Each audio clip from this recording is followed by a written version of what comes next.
Здравствуйте, уважаемые телезрители! В студии Арифа Кабба. В эфире еженедельная передача «Вокруг Абхазии» о самых важных событиях в мире, во внешней политике, о серьезных имиджевых мероприятиях и о многом другом. Итак, начнем. Москва готова к восстановлению дипломатических отношений с Грузией, заявил сегодня замминистра иностранных дел России Михаил Галузин. В Москве сожалеют из-за позиции грузинской стороны, которая увязывает восстановление дипотношений с позицией России по Абхазии и Южной Осетии. Мы сожалеем о том, что грузинское руководство по-прежнему увязывает восстановление дипломатических отношений с нашей позицией по Абхазии и Южной Осетии. Мы неоднократно заявляли, и я готов это повторить, что решение Российской Федерации о признании суверенитета и независимости Абхазии и Южной Осетии, принятое в августе 2008 года, пересмотру не подлежит, заявил заместитель главы МИД России Михаил Галузин в интервью «Известиям». По его словам, дипломатические отношения между Россией и Грузией были разорваны режимом Саакашвили после того, как этот режим попытался осуществить агрессию против населения Южной Осетии, российских миротворцев, а значит и против Российской Федерации, отметил Галузин. Сейчас в Грузии режим Саакашвили подвергается за это жесточайшей критике. Сам он находится под многочисленными судебными тяжбами, сказал Галузин «Известиям». Заявление почетного председателя грузинской мечты Бидзина Иванишвили о готовности извиниться перед осетинами за войну 2008 года Галузин назвал здравыми. Как я понимаю, такой же настрой присутствует у официального Тбилиси и в отношении Абхазии. Это, безусловно, позитивный сигнал. Надеемся, что они воплотятся в конкретных шагах по нормализации отношений Грузии с Абхазией и Южной Осетией на основе трезвого восприятия нынешних реалий, добавил он. Что касается дипломатических отношений, то мы готовы к их восстановлению, мы готовы идти так далеко, насколько готова идти грузинская сторона. Ограничений для нас здесь нет, цитирует Галузина «Известия». При этом Москва, по словам Галузина, не рассматривает восстановление авиасообщения с Абхазией как нечто, связанное с вопросами авиасообщения с Грузией. Это абсолютно самостоятельная тема, заявил он, выразив надежду, что тот прагматизм и здравый смысл, который очевидно превалирует сегодня в Тбилиси, в этом вопросе сохранится. Конец цитаты. Кстати говоря, и об авиасообщении стало сегодня известно, что Росавиация на сегодняшний день выдала разрешение на выполнение регулярных рейсов в Сухумский аэропорт только двум авиакомпаниям iFly и Nordstar. Таким образом, сообщается, что iFly получила разрешение на выполнение 14 рейсов в неделю из Москвы, а компания Nordstar сможет осуществлять 7 рейсов в неделю из Красноярска. А сейчас подробнее эти темы мы обсудили с политологом Бесланом Хакбом.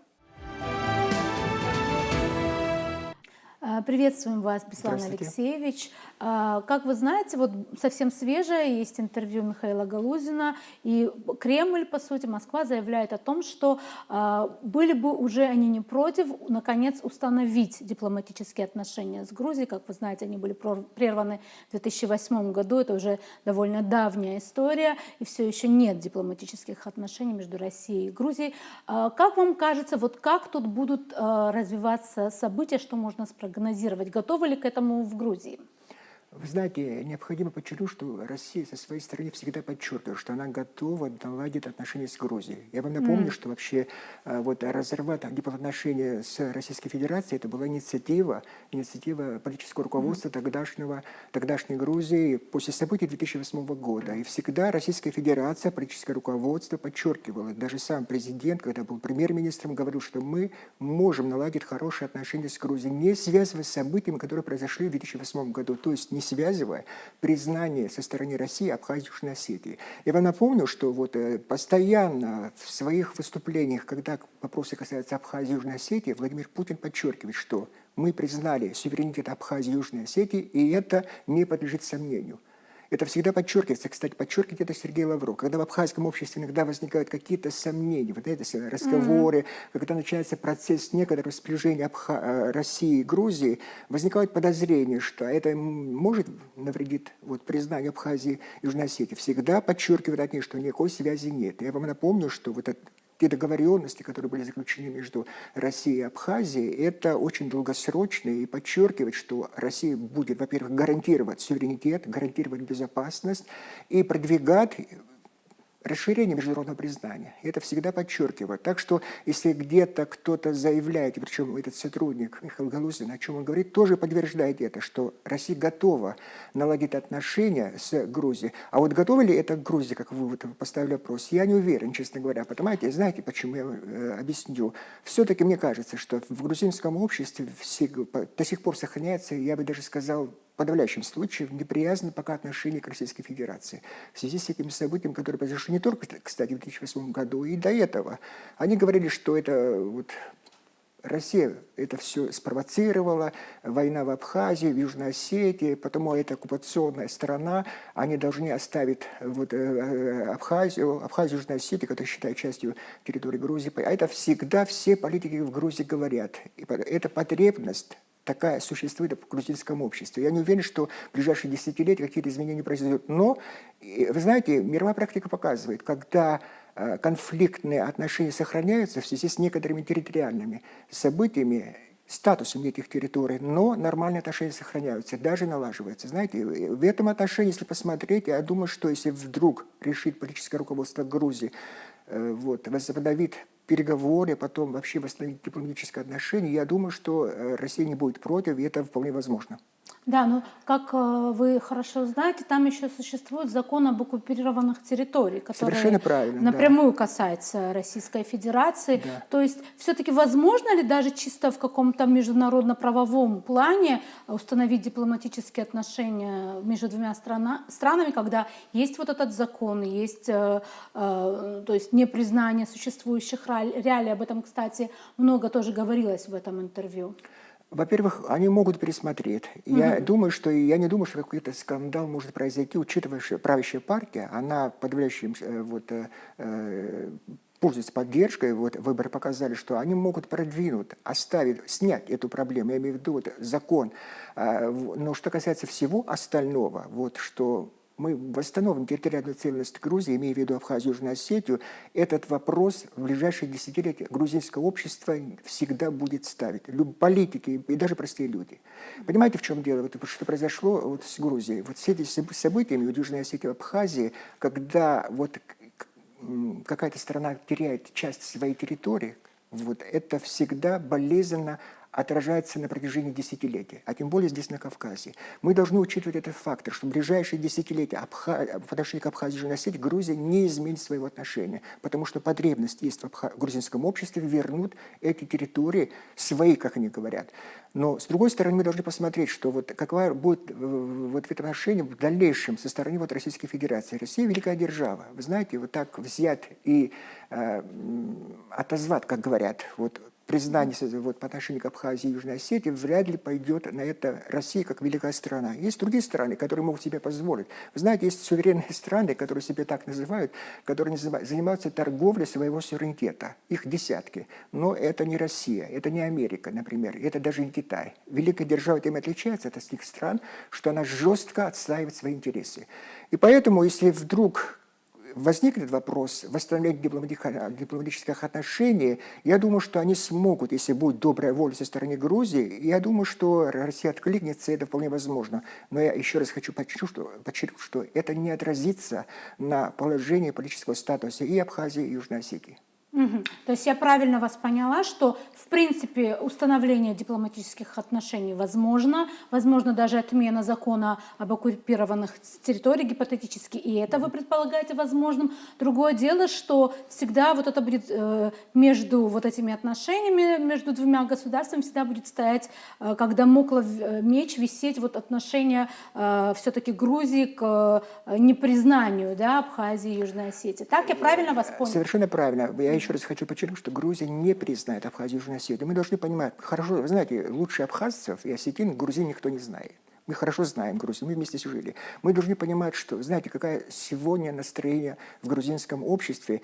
Вы знаете, прошло 3 десятилетия, не так уж много времени, между прочим, хотя новое поколение выросло. События, которые произошли в 90-е годы, тем более в 2008 году, это очень болезненно будет отражаться. Мы, со своей стороны в Абхазии, должны понимать, что если какое-то сближение произошло между Грузией и Россией, мы должны строить по отношению к России таким образом политику, себя вести, во всяком случае, таким образом, чтобы интегрироваться в Российскую Федерацию таким образом, чтобы в будущем, в ближайшие десятилетия, даже если произойдет смена политической элиты в Российской Федерации, пересмотру этих отношений невозможно было никогда. Это должны понимать. Эта практика показывает других конфликтов, которые имели место в мире, так себя вели, между прочим. Ярчайший пример, если я вам приведу, между Тайванем и Соединенными Штатами Америки, между прочим. Понимаете, более уже почти около, сколько уже длится, почти более 70 лет, да, вот так это отношения сохраняются. Они говорят, китайцы, мы признаем один Китай, но тронут Тайвань мы вам не дадим никогда.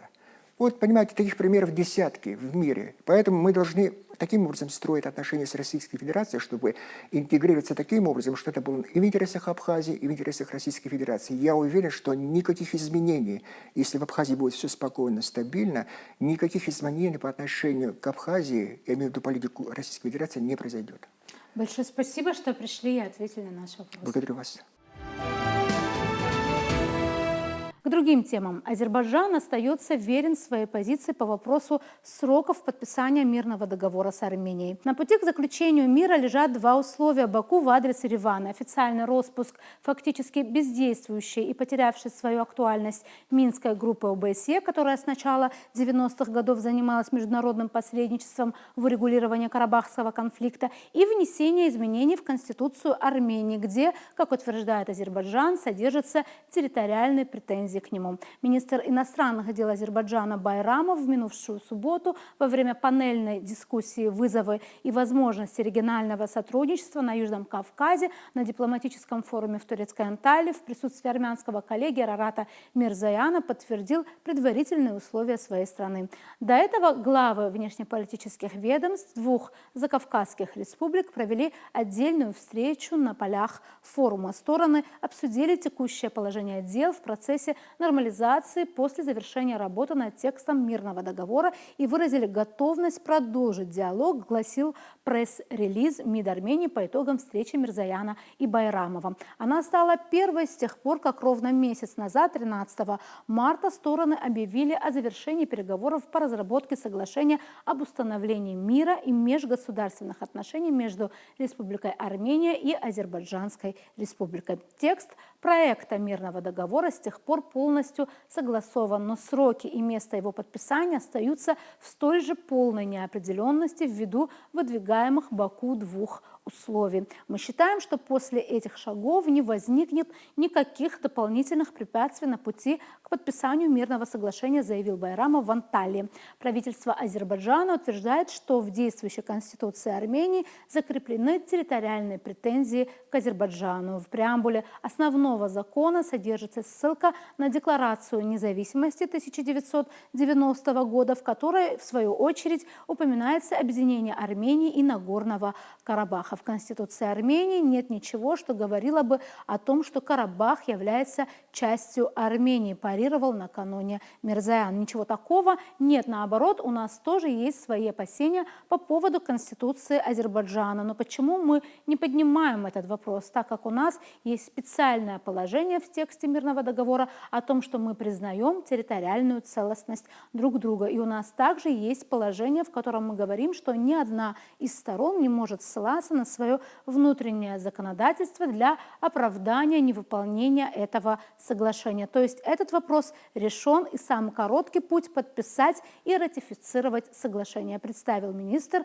позицию армянской стороны. Байрамова данный аргумент не убедил. Он настаивал на том, что если не решить вопрос Конституции, то мирный договор с Арменией будет противоречить ее основному закону. По его словам, положения мирного договора будут иметь преимущественную силу над внутренним законодательством двух стран, за исключением их Конституции. Если мы сосредоточимся только на мирном соглашении, не решив вопрос Конституции, то это будет означать, что мирное соглашение недействительно, поскольку оно будет противоречить основному закону страны. И мы поднимаем этот вопрос уже более 2 лет, напомнил глава МИД Азербайджана. Армянская сторона также обеспокоена отдельными положениями, содержащимися в Конституции Азербайджана. Мирзоян возразил своему азербайджанскому коллеге, что в основном законе его страны также есть ссылка на конституционный акт о государственной независимости Азербайджанской республики, в котором нынешняя Азербайджанская республика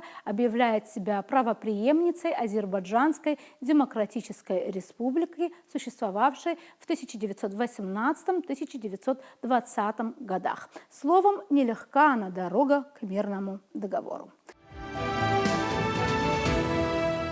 На этом у нас сегодня все. Будем продолжать держать руку на пульсе событий. До новых встреч в эфире.